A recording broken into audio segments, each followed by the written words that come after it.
오늘도 시청해주셔서 감사합니다. 구독과 좋아요는 영상을 제작하는 데 큰 힘이 됩니다. 구독을 부탁드리겠습니다, 선생님. 그럼 오늘도 좋은 하루 되세요. 오늘의 이야기를 시작하겠습니다. 약 40년이에요. 40년 가까운 시간 동안 한 번도 연락하지 않던 형이 갑자기 제 앞에 나타났을 때 저는 그 숫자가 머릿속에 떠올랐어요. 그리고 또 다른 숫자 하나. 3억. 그때 형이 독차지했던 우리 아버지 유산이죠. 제 이름은 최민호, 올해 60세입니다.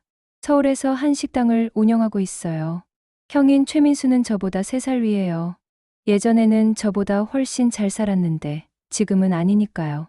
이야기는 3주 전 어느 토요일 아침부터 시작됩니다. 저희 부부가 한 식당에서 주말 준비를 하고 있는데 누군가 유리문을 두드리더라고요. 아직 오픈 전이라 무시하려다가 문득 얼굴을 들여다봤는데 깜짝 놀랐습니다. 민수 형? 정말 형이 맞더라고요. 하지만 제가 기억하는 당당하고 거만했던 그 모습은 온데간데 없었어요. 머리는 반쯤 벗겨지고 옷은 구겨져 있고 뭔가 초라해 보였죠. 그리고 옆에는 처음 보는 여자가 서 있었어요. 문을 열자마자 형이 말했어요. 민호야, 형이다. 나 좀 도와줘. 40년 만에 듣는 형의 목소리는 예전처럼 거칠지 않았어요. 오히려 떨리고 있었죠. 저는 아무 말 없이 형을 쳐다봤어요. 40년 전 그날이 생각났거든요. 우리 아버지가 돌아가신 건 제가 20살 때였어요. 형은 23살이었고요. 아버지는 작은 공장을 하나 운영하셨는데 그걸 팔면 3억 정도 나온다고 했어요. 그때 3억이면 지금으로 치면 얼마나 큰 돈인지 아시죠? 형이 말했어요. 민호야, 내가 장남이니까 공장은 내가 물려받아서 계속 운영할게. 너는 현금으로 5천만 원 받아. 형, 그럼 너무 차이가 나는 것 같은데요. 뭘 모르는 소리 하고 있어. 공장 운영하는 게 얼마나 힘든 줄 알아? 나는 평생 책임지고 살아야 하는 거야. 너는 현금 받아서 편하게 살면 되잖아. 그때 저는 형 말이 맞는 줄 알았어요. 장남이니까 더 많이 받는 게 당연하다고 생각했죠. 그래서 5천만 원을 받고 형과는 연락을 끊었어요. 각자 다른 지역에서 살면서 말이죠. 그런데 3년 후에 우연히 알게 된 사실이 있었어요. 형이 아버지 공장을 운영한 게 아니라 바로 팔아버렸다는 거였어요. 3억 2천만 원에 말이죠. 결국 형은 3억 2천만 원을 혼자서 가져간 셈이었죠. 그때 너무 배신감을 느꼈지만 어쩔 수 없었어요. 이미 끝난 일이었거든요. 그래서 저는 마음속으로 다짐했어요. 형과는 평생 만날 일이 없을 거라고, 만나고 싶지도 않다고요. 그런 형이 지금 제 앞에 서 있는 거예요. 민호야, 사실 형이 사업을 잘못해서 많이 힘들어졌어. 빚이 좀 있거든. 형 옆에 서 있던 여자가 고개를 숙이며 인사했어요. 안녕하세요. 민수 아내 김순례예요. 아, 형이 재혼했구나 싶었어요. 형수는 50대 중반 정도로 보였는데 얼굴에 화장을 진하게 해도 지친기가 역력했거든요. 제 아내가 안쪽에서 나오더니 놀란 표정을 지었어요. 여보, 이분이 형님이세요? 40년 만에 만났어. 분위기가 어색해지자 형이 말했어요. 민호야, 미안한 얘기지만 우리 잠깐 머물 곳이 없어서 그러는데 며칠만 재워줄 수 있을까? 저는 바로 대답하지 못했어요. 40년간 쌓인 감정이 한순간에 정리되지 않았거든요. 그때 제 아내가 말했어요. 형님, 일단 들어와서 앉으세요. 이야기라도 들어봐야죠. 형과 형수가 안으로 들어와 앉았어요. 형이 둘러보더니 말했어요. 민호야, 너 혼자 힘으로 이런 가게 차렸구나. 대단하다. 그 말 속에 진심이 있는 건지 없는 건지 알 수 없었어요. 하지만 분명한 건 지금의 형은 예전처럼 거만하지 않았다는 거였죠. 형수가 조심스럽게 말했어요. 죄송합니다. 갑자기 이렇게 와서. 사실 저희가 지금 정말 어려운 상황이에요. 어떤 상황인데요? 친정아버님이 건설업을 하셨는데 작년에 큰 공사를 잘못 맡았어요. 자재값이 너무 많이 올라서 적자가 났거든요. 그래서 빚이 많이 생겼어요. 형이 고개를 떨구며 말했어요. 2억 정도 빚이 있어. 우리 집도 담보로 잡혀 있고 지금 살 곳도 없는 상황이야. 2억. 40년 전에 형이 가져간 돈보다는 적지만 여전히 큰 금액이었어요. 묘한 기분이 들었죠. 그때 제 마음속에서 두 가지 감정이 싸우고 있었어요. 하나는 40년간 억눌러왔던 분노였고 다른 하나는 그래도 피 붙은 형이라는 연민이었죠. 형수가 또 말했어요. 정말 당분간만 머물게 해주세요. 그 사이에 방법을 찾아볼게요. 제 아내가 제 눈치를 보더라고요. 저는 잠시 생각해 봤어요. 40년 만에 나타난 형을 그냥 내보낼 수는 없었어요. 하지만 쉽게 용서할 수도 없었고요. 그런데 그때 갑자기 한 가지 생각이 떠올랐어요. 어쩌면 이게 기회일 수도 있겠다는 생각 말이에요. 결국 저는 형을 받아주기로 했어요. 제 아내가 놀란 표정으로 저를 쳐다봤지만 저는 마음을 정했거든요. 형, 우리 집 2층에 작은 방이 하나 있어요. 거기서 일주일 정도 지내세요. 정말 고맙다, 민호야. 형이 눈물을 글썽이더라고요. 40년 만에 보는 형의 눈물이었어요. 예전 같으면 절대 보지 못했을 모습이죠. 형수도 고개를 깊이 숙이며 말했어요. 정말 감사합니다. 꼭 은혜를 갚을게요. 그날 저녁, 형수가 저녁 준비를 도와줬어요. 제 아내가 괜찮다고 했는데도 형수는 고집을 부렸거든요. 제가 요리는 좀 해요. 도움이 될 거예요. 형수가 만든 김치찌개를 먹어보고 깜짝 놀랐어요. 정말 맛있더라고요. 제 아내도 인정할 정도였으니까요. 순례 씨, 요리 정말 잘하시네요. 고등학교 때부터 집안일을 도맡아 했거든요. 그래서 요리에는 자신 있어요. 형이 자랑스러워하며 말했어요. 우리 순례가 손맛이 좋아. 나도 이 요리 때문에 살이 쪘다니까. 그때는 정말 화목한 가족 같았어요.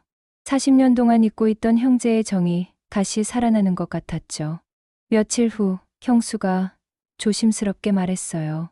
민호 씨, 제가 가게 일을 좀 도와드릴까요? 그냥 있기가 미안해서요. 아니에요. 괜찮습니다. 저 정말 요리 잘해요. 그리고 손님 응대도 할 수 있고요. 제 아내가 저를 쳐다보더라고요. 사실 요즘 손님이 많아져서 둘이서는 좀 벅찬 상황이었거든요. 그럼 며칠만 도와주세요. 형수가 가게 일을 시작한 첫날부터 확실히 달랐어요. 손님들이 형수를 보고 여기 새로 오신 분이세요? 물어볼 정도로 인상이 좋았거든요. 네, 잠시 도와주고 있어요. 맛있게 드세요. 형수는 웃는 얼굴도 예쁘고 말하는 것도 자연스러웠어요. 그리고 뭔가 손님들을 끌어당기는 매력이 있었죠. 일주일 후 놀라운 일이 일어났어요. 매출이 20%나 늘어난 거예요. 여보, 이게 맞나? 계산 다시 해봐. 맞아. 형수님이 오신 후로 손님이 확실히 많아졌어. 형수는 단순히 서빙만 하는 게 아니었어요. 새로운 반찬도 제안하고 손님들 취향에 맞춰 음식을 추천하기도 했거든요. 아주머니, 오늘은 된장찌개보다 김치찌개가 더 맛있어요. 김치를 어제 담갔거든요. 실제로 손님들이 형수 추천을 따라서 주문하는 경우가 많았어요. 그리고 만족도도 높았고요. 형도 가만히 있지 않았어요. 힘쓰는 일은 다 도맡아 했죠. 쌀 포대 나르기, 청소, 설거지까지요. 민호야, 형이 이렇게라도 도움이 되니까 다행이다. 한 달이 지나자 매출이 30%나 늘어났어요. 형수의 새로운 메뉴 아이디어 덕분이었죠. 민호 씨, 요즘 젊은 사람들이 매운 음식을 좋아하더라고요. 떡볶이 메뉴를 하나 추가하는 게 어떨까요? 떡볶이요? 네. 하지만 일반 떡볶이가 아니라 우리만의 특별한 레시피로요. 형수가 만든 떡볶이는 정말 인기가 좋았어요. 특히 젊은 손님들이 많이 찾더라고요. 그런데 이상한 일이 하나둘씩 생기기 시작했어요. 매일 저녁 정산을 할 때 현금이 조금씩 안 맞는 거였어요. 처음에는 제가 계산을 잘못한 줄 알았죠. 이상하네. 오늘도 5만 원이 부족해. 여보, 거스름돈 계산할 때 실수한 게 아닐까? 그럴 수도 있겠네. 하지만 며칠 연속 그런 일이 생기니까 의심스러워지더라고요. 하루 이틀은 실수라고 할 수 있어도 일주일 내내 그럴 수는 없잖아요. 그리고 또 이상한 점이 있었어요. 형수가 자꾸 매출에 대해 물어보는 거였어요. 민호 씨, 요즘 매출이 많이 늘었죠? 대략 얼마나 나와요? 글쎄요. 그냥 전보다는 늘었죠. 구체적으로는 얼마 정도요? 제가 도움이 되고 있는지 알고 싶어서요. 저는 대충 둘러댔어요. 사실 정확한 매출을 말해주고 싶지 않았거든요. 아무리 가족이라고 해도 사업 이야기는 조심스러웠으니까요. 그런데 형수 표정이 좀 아쉬워 보이더라고요. 뭔가 더 알고 싶어 하는 것 같았어요. 어느 날은 형수가 계산대 근처에서 서성이는 걸 봤어요. 손님이 없을 때였는데 뭔가 찾는 것 같았죠. 형수님, 뭘 찾으세요? 아, 행주 좀 찾고 있었어요. 행주는 싱크대 옆에 있었는데 형수는 계산대 쪽을 뒤지고 있었거든요. 이상했어요. 그리고 며칠 후 결정적인 장면을 목격했어요. 제가 화장실에 갔다가 나오는데 형수가 계산대 서랍을 열고 있는 걸 봤어요. 그것도 살짝 고개를 돌려서 주위를 살피면서요. 형수님? 형수가 깜짝 놀라더니 서둘러 서랍을 닫았어요. 아, 민호 씨, 거스름돈이 부족한 것 같아서 확인해 봤어요. 거스름돈은 제가 관리해요. 아, 네. 죄송해요. 그날 밤 저는 잠이 오지 않았어요. 뭔가 이상했거든요. 형수의 행동도 그렇고 계속 부족한 현금도 그렇고요. 혹시 형수가 돈을 가져가는 건 아닐까 하는 생각이 들었어요. 하지만 확신할 수는 없었죠. 그냥 의심일 수도 있었으니까요. 다음 날 저는 몰래 CV를 확인해 봤어요. 우리 가게에는 도난 방지용으로 작은 카메라가 하나 있었거든요. 영상을 보면서 깜짝 놀랐어요. 형수가 정말로 계산대 서랍에서 돈을 빼가고 있었던 거예요. 손님이 없을 때를 노려서 재빨리요. 이게 뭐야? 40년 만에 나타난 형과 형수, 저는 점점 더 의심스러워지기 시작했어요. 저는 며칠간 더 지켜봤어요. 형수가 언제 어떻게 돈을 가져가는지 패턴을 파악하고 싶었거든요. 놀라운 사실을 발견했어요. 형수는 매일 조금씩 가져가고 있었어요. 하루에 3만 원에서 5만 원 정도씩요. 더 충격적인 건 형도 알고 있는 것 같다는 거였어요. 어느 날 저녁, 형과 형수가 작은 목소리로 이야기하는 걸 우연히 들었어요. 제가 2층에 뭔가 가지러 올라가다가 들린 거였거든요. 당신, 너무 많이 가져가지 마. 들키면 어떻게 해. 알아요. 조심하고 있어요. 하지만 우리가 여기 언제까지 있을 수 있을지 모르잖아요. 그래도 욕심 부리지 마. 민호가 좋은 놈이어서 모르는 척 해주고 있는 것 같은데. 제가 모르는 척 해주고 있다고요? 저는 정말 몰랐는데 말이에요. 아니, 이제 막 알게 된 건데요. 형수가 또 말했어요. 근데 여기 매출이 생각보다 많네요. 제가 온 후로 더 늘어났는데 정확히 얼마나 되는지 알 수 있을까요? 민호가 말해주지 않으니까 어쩔 수 없지. 하지만 현금만 봐도 꽤 되는 것 같던데. 현금은 전체 매출의 일부일 텐데요. 카드 결제도 많고 배달 주문도 있잖아요. 그때 저는 깨달았어요. 형수가 전체 매출 규모를 파악하려고 했다는 거려. 그리고 지금까지 가져간 돈은 빙산의 일각일 뿐이라는 것도요. 다음 날 저는 형과 단둘이 이야기할 기회를 만들었어요. 형, 잠깐 나와 보세요. 할 이야기가 있어요. 가게 뒤편 골목으로 나가서 저는 직접적으로 물어봤어요. 형, 형수가 우리 가게 돈 가져가는 거 알고 있죠? 형이 당황하더니 어색하게 웃었어요. 무슨 소리야, 민호야. CCTV 다 찍혀 있어요. 형수가 계산대에서 돈 빼가는 거. 형의 얼굴이 굳어졌어요. 더 이상 모르는 척할 수 없다는 걸 깨달은 거죠. 민호야, 미안하다. 사실은 내가 시킨 거야. 뭐라고요? 우리가 정말 급해서 그랬어. 하지만 나중에 다 갚을 거야.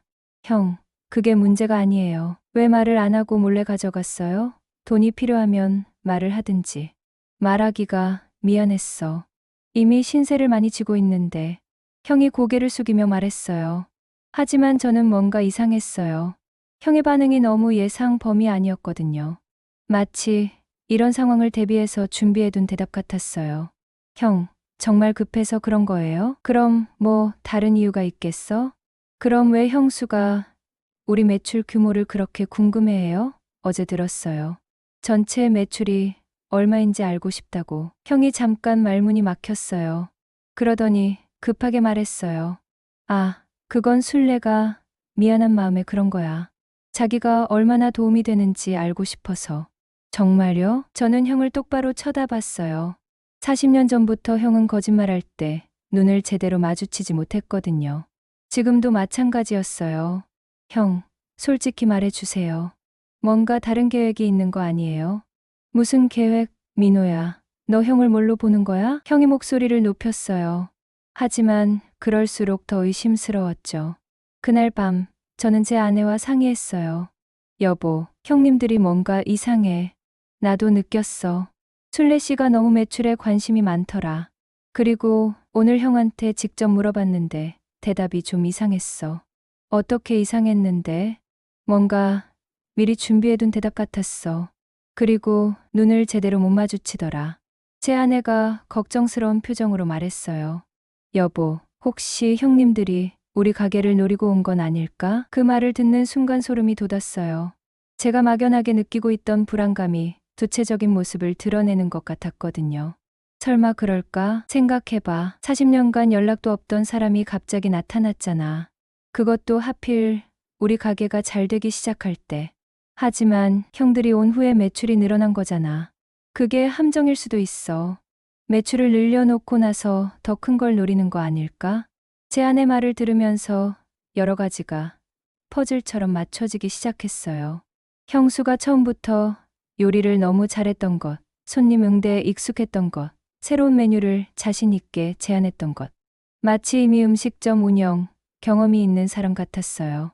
그리고 형이 말했던 2억비, 정말 건설업 때문인지 의심스러웠어요. 혹시 다른 이유가 있는 건 아닐까요? 다음 날 저는 은밀하게 조사를 시작했어요. 형수가 친정아버지 건설업 이야기를 했으니까 그게 사실인지 확인해보고 싶었거든요. 인터넷으로 건설업체를 검색해봤어요. 김술래 형수의 성을 따라서 김씨 성을 가진 건설업체들을 찾아봤죠. 놀라운 사실을 발견했어요. 작년에 망한 건설업체 중에 김씨 성을 가진 곳이 하나 있었는데 사장 이름이 김술래더라고요. 형수와 같은 이름이었어요. 그런데 나이를 보니 형수의 아버지 나이치고는 너무 젊었죠. 더 자세히 찾아보니 더욱 놀라운 사실이 나왔어요. 그 김술래는 건설업을 하다가 부도가 난 게 아니라 사기 혐의로 기소되었더라고요. 혹시 형수가 가명을 쓰는 건 아닐까 하는 생각이 들었어요. 아니면 아예 다른 사람인 척하고 있는 건 아닐까요? 그날 저녁 저는 형수를 유심히 관찰했어요. 손님들과 이야기할 때, 음식을 할 때, 계산대 근처에 있을 때 모든 행동을 지켜봤죠. 그리고 하나의 결론에 도달했어요.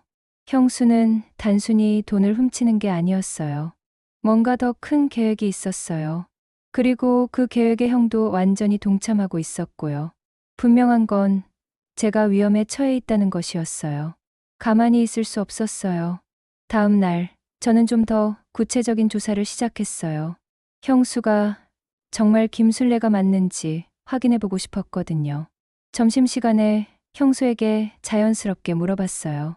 형수님, 신분증 좀 보여주실 수 있어요? 혹시 모르니까 우리 가게 직원 명단에 올려놓으려고요.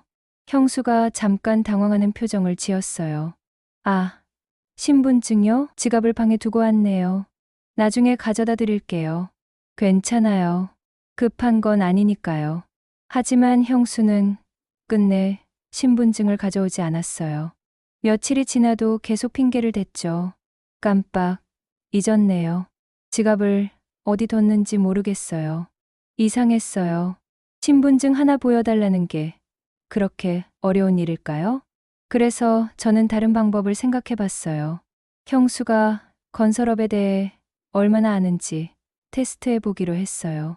형수님, 친정아버님이 건설업을 하셨다고 했잖아요. 어떤 종류의 공사를 주로 하셨어요? 아파트 공사요.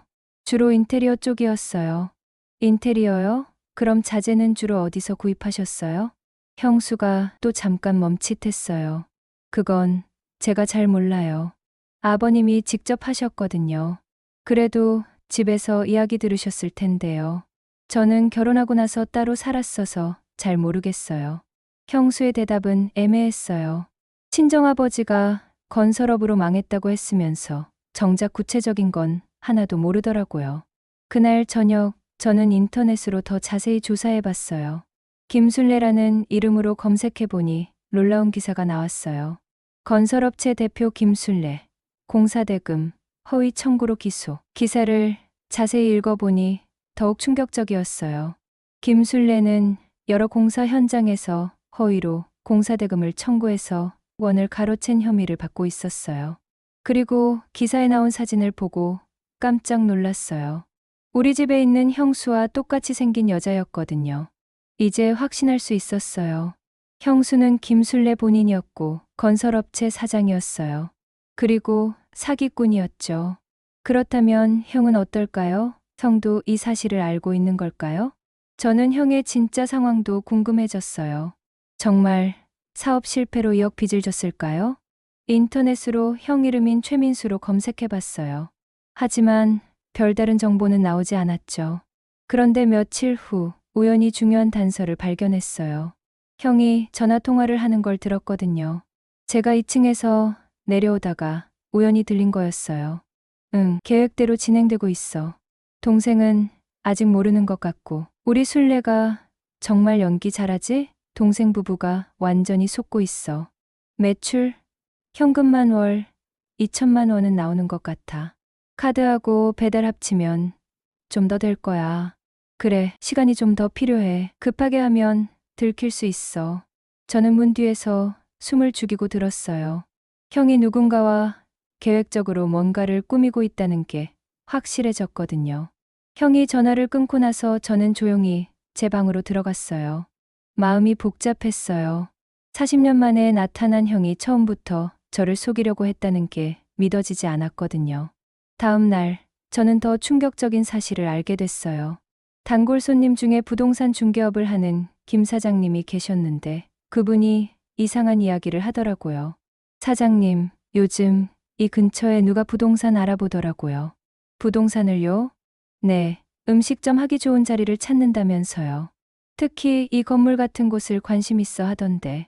누가 그런 얘기를 했나요? 50대 남자분이었는데 이름이 뭐였지? 최 씨 성이었던 것 같은데. 제 심장이 쿵 떨어지는 느낌이었어요. 김 사장님이 계속 말했어요. 그분이 묻는 게 이런 곳에서 장사하면 매출이 어느 정도 나오는지, 권리금은 얼마인지 그런 걸 자세히 물어보더라고요. 언제 그런 얘기를 하셨어요? 한 2주 전쯤이었나? 아, 그리고 그분 옆에 아주머니도 같이 있었는데 그분이 더 적극적이더라고요. 형과 형수였을 거예요. 확실했어요. 그들은 처음부터 우리 가게를 노리고 온 게 맞았어요. 도움이 필요하다는 건 거짓말이었고 매출을 파악해서 가게를 빼앗으려는 계획이었던 거죠. 저는 더 이상 참을 수 없었어요. 당장 형과 대화를 해야겠다고 생각했어요. 그날 저녁 가게 문을 닫고 나서 형을 불렀어요. 형, 나와 보세요. 할 얘기가 있어요. 형이 나오더니 웃으며 말했어요. 뭔 얘기야? 민호야? 형, 정말 마지막으로 묻겠어요. 형들이 여기 온 진짜 이유가 뭐예요? 무슨 소리야? 내가 어려워서 왔다고 했잖아. 그럼 왜 부동산 중개소에 가서 우리 가게 권리금이 얼마인지 물어보고 다녔어요? 형의 표정이 순간 굳어졌어요. 더 이상 숨길 수 없다는 걸 깨달은 거죠. 민호야, 그게. 그리고 형수는 김순례 맞죠? 사기 혐의로 기소된 그 김순례 말이에요.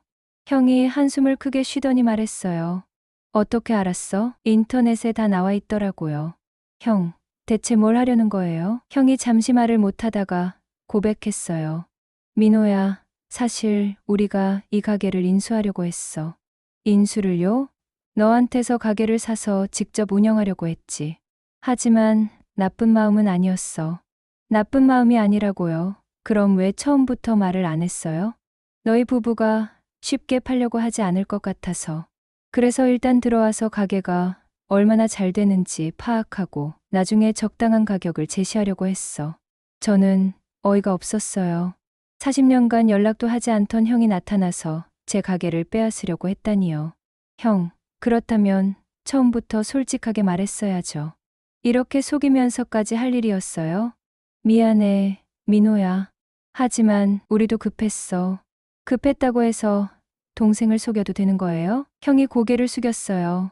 하지만 저는 형의 사과가 진심인지 확신할 수 없었어요.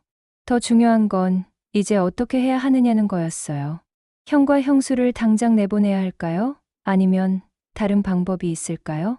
그런데 그때 갑자기 한 가지 생각이 떠올랐어요. 어쩌면 이것도 기회일 수 있을 것 같았거든요. 저는 형을 똑바로 쳐다보며 조용히 말했어요. 형, 사실 저도 할 말이 있어요. 뭔 말? 형들이 우리 가게를 노리고 온 거 저는 첫날부터 알고 있었어요. 형이 깜짝 놀란 표정을 지었어요. 뭐라고? 형수가 김술래라는 것도 알고 있었고 제 뒤통수를 칠 계획이 있단 것도 다 알고 있었어요. 그럼 왜 가만히 있었어? 저는 씁쓸하게 웃었어요. 40년 전 일 기억해요. 형? 40년 전? 아버지가 돌아가신 후 3년 뒤에 제가 아버지 일기장을 찾았어요. 거기에 이렇게 적혀 있더라고요. 저는 핸드폰을 꺼내서 사진을 보여줬어요. 아버지가 직접 쓴 유언장 사진이었죠. 큰아들 민수에게는 이미 사업 자금으로 넉넉히 주었다. 내가 죽으면 나머지 재산은 모두 둘째 민호에게 주어라. 형의 얼굴이 하얗게 질렸어요. 이게 뭐야? 형은 아버지가 살아계실 때 이미 사업 자금을 지원받았어요. 그런데 아버지가 돌아가신 후에 공장까지 독차지했죠. 결국 형이 부당하게 가져간 돈이 셀 수 없죠. 민호야, 나는 그런 유언장이 있는 줄 몰랐어. 몰랐다고요? 그럼 아버지가 형에게만 사업 자금으로 따로 돈을 주신 것도 잊었어요? 형이 말을 못했어요. 거짓말할 수 없는 상황이었거든요. 제가 계속 말했어요. 저는 40년간 형이 언제 돈이 궁에서 나타날지 기다렸어요. 그때 완벽하게 응징하려고 말이에요. 응징? 네. 형수가 계시는 동안 우리 가게에서 600만 원을 훔친 거 알고 있어요. CCTV 다 찍혀 있어요. 저는 핸드폰으로 CCTV 영상을 보여줬어요. 형수가 계산대에서 돈을 빼가는 모습이 선명하게 나와 있었죠. 하지만 형들이 모르는 게 있어요. 뭘? 형수는 우리 가게 현금 매출이 대략 2천만 원인 줄 알고 있죠? 그 중에서 10% 정도인 200만 원씩 가져갔고요. 형이 고개를 끄덕였어요. 그런데 진짜 반전은 여기서부터예요. 카드 결제, 배달앱 매출까지 합치면 우리 가게 월 매출이 8천만 원이에요. 8천만 원? 네, 형수는 전체 매출의 2.5%도 안 되는 돈 가지고 대박 쳤다고 생각했던 거예요. 형의 눈이 커졌어요. 8천만 원이라는 숫자에 놀란 거죠. 그리고 형들이 가게 인수하려고 부동산 중개소 다닌 것도 다 알고 있어요. 김 사장님이 저한테 바로 연락했거든요. 김 사장님이? 제가 미리 부탁해뒀어요. 혹시 형들이 부동산 알아보면 바로 연락해달라고요. 형이 멍한 표정으로 저를 쳐다봤어요. 민호야, 그럼 너는 처음부터. 네, 형들을 함정에 빠뜨리려고 했어요. 형수가 횡령하는 증거를 모으고 형들의 진짜 목적을 파악하려고요. 그때 형수가 밖으로 나왔어요. 우리 대화를 듣고 있었던 것 같았죠. 여보, 우리 들켰어. 형이 형수에게 말했어요. 술래야, 민호가 다 알고 있었어. 우리가 누군지도 뭘 하려는지도. 형수가 당황하더니 저에게 말했어요. 민호 씨, 저희가 잘못했어요. 하지만 정말 급해서 그랬어요. 급해서 동생을 속이고 돈을 훔쳤다고요? 죄송해요. 정말 죄송해요. 형수가 고개를 숙였지만 저는 그들의 사과를 믿을 수 없었어요. 형수님. 이제 선택하세요. 선택? 경찰서에 가서 자수하든지 아니면 제가 직접 고발하든지요. 형이 깜짝 놀랐어요. 민호야, 설마 정말로. 형수님은 이미 사기 혐의로 기소된 상태잖아요. 여기서 또 횡령까지 하면 실형은 확실할 거예요. 형수의 얼굴이 하얗게 질렸어요. 그리고 형도 공범이니까 같이 처벌받을 거고요. 형이 급하게 말했어요. 민호야, 우리가 잘못했어. 하지만 피 붙은 형제 아니야? 40년 전에도 그런 말 했어요? 피 붙은 형제라면서 동생 걸 빼앗을 때요? 그건 가족이라고 무조건 용서하는 건 바보 같은 일이에요. 때로는 응징도 필요해요. 그때 형수가 갑자기 화를 내며 말했어요. 그럼 당신도 우리를 속인 거 아니에요? 모르는 척 하면서 함정에 빠뜨렸잖아요. 제가 언제 속였나요? 저는 그냥 조용히 지켜본 것뿐이에요. 형들이 알아서 범죄를 저질렀죠. 범죄라니 그냥 좀 빌린 거예요. 허락도 없이 남의 돈 가져가는 게 빌리는 거예요? 그럼 도둑과 뭐가 달라요? 형수가 할 말이 없어서 립을 다물었어요. 형이 마지막으로 애원했어요. 민호야, 제발 봐줘. 우리가 감옥에 가면 정말 끝이야. 형도 40년 전에 저한테 그런 마음을 가져봤나요? 동생이 어떻게 살든 신경 쓰지 않았잖아요. 그때와 지금은 달라. 뭐가 달라요? 형은 지금도 자기 일속만 챙기고 있어요. 저는 핸드폰을 꺼내 들었어요. 112번 누르기 전에 마지막으로 묻겠어요. 정말로 뉘우치는 마음이 있어요? 형과 형수가 서로 눈빛을 주고받았어요. 뭔가 계획을 세우는 것 같았죠. 그런데 그때 저는 또 다른 반전을 준비하고 있었어요. 사실 저에게는 마지막 카드가 하나 더 남아 있었거든요. 형과 형수가 서로 눈빛을 주고받는 걸 보면서 저는 알 수 있었어요. 저들이 또 다른 꾀를 부리려고 한다는 거요. 과연 형수가 먼저 입을 열었어요. 민호 씨, 사실 저희에게 마지막 제안이 있어요. 제안이요? 저희가 이미 새로운 가게를 준비해 놨거든요. 압구정동에 좋은 자리예요. 형이 거들었어요. 민호야, 우리가 여기서 훔친 돈은 다 갚을게. 그리고 너희 가게는 그냥 두고 우리는 다른 곳에서 장사할 거야. 압구정동에서요? 응, 임대 계약도 이미 끝났어. 다음 주부터 인테리어 들어가면 돼. 형수가 자신만만하게 말했어요. 저희가 여기서 배운 노하우로 새 가게를 차리면 월 1억은 벌 수 있을 거예요. 그럼 훔친 돈 600만 원 정도는 금세 갚을 수 있어요. 저는 그들을 가만히 쳐다봤어요. 아직도 저를 우습게 보고 있다는 게 신기했거든요. 형수님, 그 압구정동 가게 주소가 어떻게 되나요? 서초구 압구정로 2호점 왜? 저는 가방에서 서류 한 뭉치를 꺼냈어요. 혹시 이 건물 말하는 거예요? 서류를 보여주자 형과 형수의 얼굴이 굳어졌어요. 이게 뭐야? 건물 소유권 등기부등본이에요. 소유자가 누군지 보세요. 형이 서류를 받아서 확인해 보더니 깜짝 놀랐어요. 최민호, 민호야. 이게 내 이름이잖아. 맞아요, 형. 형수님이 임대 계약한 그 건물, 제가 얼마 전에 샀어요. 형수가 당황하며 말했어요. 말이 안 돼요. 저는 전 건물주하고 계약했어요. 그분이 제가 고용한 부동산 중개업자예요. 저와 협력을 하고 있었고, 이 건물은 형수님이 계약할 때부터 이미 제 소유였던 거죠. 그럼, 네, 형수님이 낸 보증금 5천만 원도 결국 제가 받은 거예요. 고마워요. 형과 형수가 서로를 쳐다봤어요. 완전히 당한 거라는 걸 깨달은 거죠. 저는 또 다른 서류를 꺼냈어요. 그리고 이건 형들이 진 2억 빚에 대한 채권양도 증서예요. 채권양도? 네, 제가 형들 빚을 대신 갚고 채권자가 됐어요. 이제 형들은 저에게 2억을 갚아야 해요. 형이 어이없다는 표정으로 말했어요. 민호야, 언제 그런 짓을 했어? 형들이 여기 온 다음 날부터 준비했어요. 40년간 기다린 복수를 완벽하게 하려고요. 형수가 화를 내며 소리쳤어요. 당신 미쳤어요? 자기 형을 이렇게까지 할 거예요? 40년 전에도 형수님 같은 사람이 있었을 거예요. 형을 부추겨서 동생 걸 빼앗으라고 했겠죠. 뭔 소리예요? 형이 혼자서 그런 짓을 사람이 아니거든요.